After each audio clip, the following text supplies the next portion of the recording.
नमस्कार, जय हिंद, वंदे मातरम। एक बार फिर से आपका बहुत बहुत स्वागत है हमारे YouTube चैनल JRP के अंदर। लोकसभा चुनाव का बिगुल बजते ही लोकसभा चुनाव के अंदर सभी पार्टियों ने तैयारियां शुरू कर दी है। वही अगर बात करें हम बीजेपी की, तो बीजेपी के सामने कांग्रेस और अन्य दलों के साथ गठबंधन की शुरुआत कर चुका है। अब क्या आपकी बार लोकसभा चुनाव के अंदर क्या विपक्ष मजबूत होता हुआ दिखाई दे रहा है या फिर बीजेपी की सरकार बनेगी?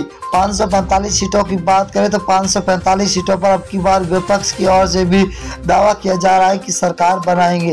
परंतु आपको बता दें कि 2024 के अंदर सी वोटर्स सर्वे और फलोदी सट्टा बाजार ABP न्यूज सर्वे की बात करें तो इन तीनों सर्वे ने अब लोकसभा चुनाव से पहले ही चौंकाने वाला ओपिनियन पोल सर्वे जारी कर दिया।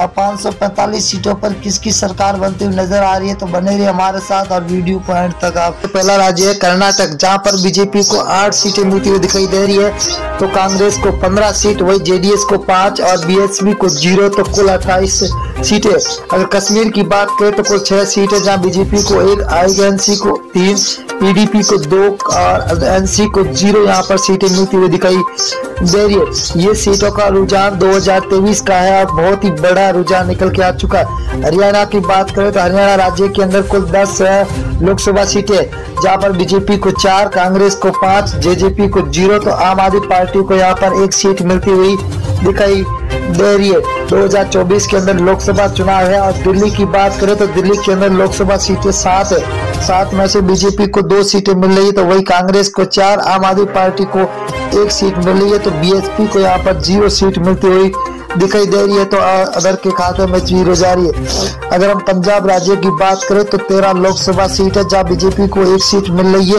वही कांग्रेस को 2 सीटें मिल रही है, तो आम आदमी पार्टी के खाते में 9 सीटें जा रही है और SAD को 0 सीट मिलती हुई दिखाई दे रही है। अगला राज्य है जहाँ पर मेघालय राज्य। मेघालय के अंदर 29 विधानसभा सीट है, जिनमें से बीजेपी को 12 सीट मिल रही है, तो कांग्रेस को 15, वही SP को 0, तो BSP के खाते में 2 सीटें जाती हुई दिखाई दे रही है।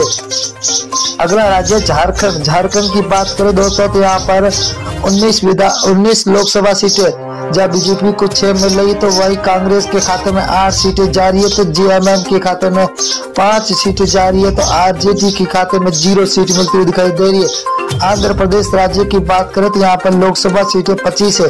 25 में से बीजेपी को 8, वही कांग्रेस को 4, तो YRS को 10 और TDP को 3 सीटें मिलती हुई दिखाई दे रही है, तो अदर के खाते में 0 सीट मिलती हुई दिखाई दे रही है। उड़ीसा की बात करें तो उड़ीसा के अंदर लोकसभा सीटें 21 है।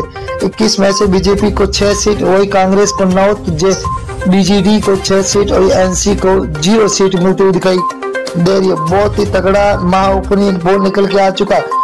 तमिलनाडु की बात करें तो यहाँ पर कुल 39 लोकसभा सीट है, जहाँ बीजेपी को 4, तो कांग्रेस को 5, DMK को 15, ALA को 15 सीटें मिलती हुई दिखाई दे रही है, तो 0 खाते में जा रही है अदर के।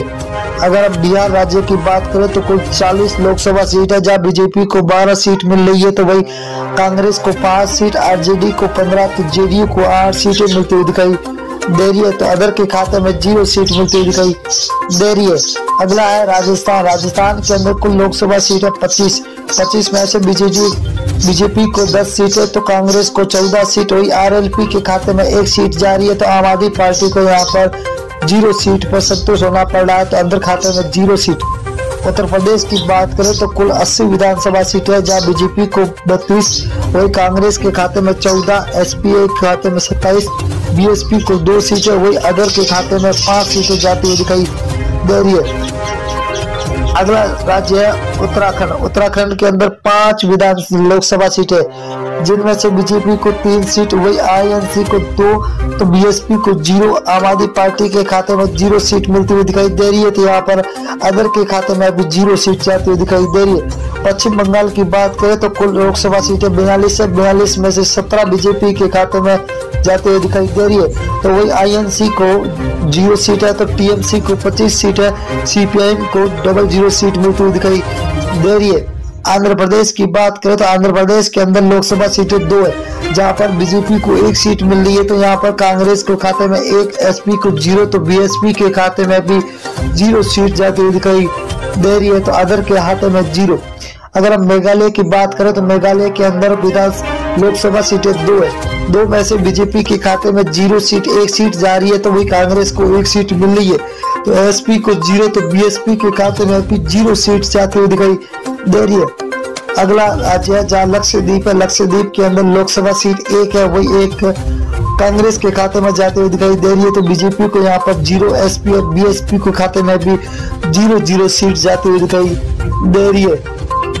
अगला राज्य है महाराष्ट्र। महाराष्ट्र के अंदर 48 विधान लोकसभा सीटें है, जहाँ बीजेपी को 15, कांग्रेस के खाते में 14, तो एसएचएस को 10 और एनसीपी को 8 सीटें मिलती दिखाई दे रही है। तो अदर के खाते में 0 सीट जाती हुई दिखाई दे रही है। छत्तीसगढ़ राज्य की बात करें तो यहाँ पर लोकसभा सीटें 11 में से बीजेपी को 6 सीट मिल रही है, तो आईएनसी के खाते में 5 है, आम आदमी पार्टी को 0, बीएसपी को यहाँ पर 0 सीट मिल रही है, तो अदर के खाते में भी 0 सीट जाती हुई दिखाई दे रही है। तेलंगाना की बात करें तो कुल 17 लोकसभा सीटें, जहाँ बीजेपी को 3 सीट, वही कांग्रेस को 5, तो टीआरएस को 7, एआईएम को 2 सीटें मिलती हुई दिखाई दे रही है। बहुत ही बड़ा तगड़ा झटका लगता हुआ दिखाई दे रहा है आपकी बात। अगर केरल की बात करें तो केरल के अंदर 20 विधान लोकसभा सीटें, जहाँ बीजेपी को 1 सीट मिल रही है, तो कांग्रेस को 10 सीटें, वही एलडीएफ को 9 सीटें मिल रही है, तो यूडीएफ को 0 सीट मिलती हुई दिखाई दे रही है, तो अदर के खाते में 0 सीट जाती हुई दिखाई दे रही है। असम राज्य की बात करें तो कुल 14 सीट है, जहाँ बीजेपी को 7, को कांग्रेस को 6, एआईयू को 3 और अदर के खाते में 0 सीट जाती हुई दिखाई दे रही है। बहुत ही बड़ा तगड़ा झटका सभी को मिलता हुआ दिखा। गुजरात की बात करें तो कुल 26 लोकसभा, जब बीजेपी को 12, कांग्रेस को 6, तो आम आदमी पार्टी को 8, बीएसपी के खाते में 0 सीट जा रही है, तो अदर के खाते में भी